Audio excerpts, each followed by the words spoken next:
María Victoria Moreno Márquez.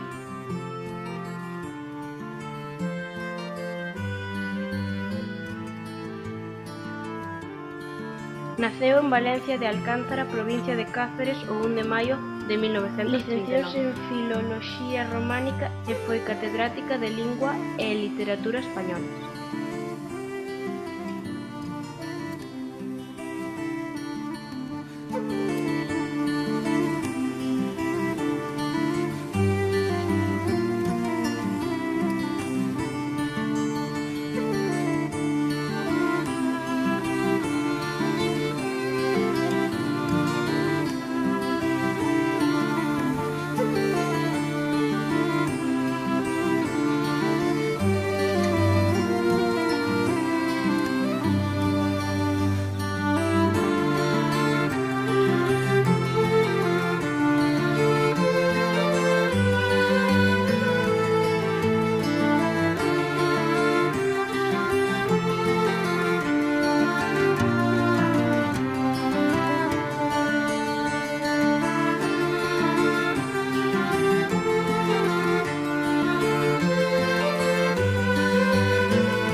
libro que a mellor sopa do mundo. Ola, chamo Mariana e teño 7 anos e medio. Vivo en Lugo e voi en segundo de primaria. Este conto é A máscara de león. Ola, chámame Xosé Manuel e quería falar deste libro que se titula Os bolechas queren saber que é a enerxía. Ola, chámome Iván e vou en cuarto de primaria, teño 10 anos e vou vos falar sobre este libro. Chámase Rocío. Buenos días, chámame Álvaro e vou falar de un libro que me gustou que se chama Ola, chámome Antía, son de sexto de primaria e vou vos falar deste libro.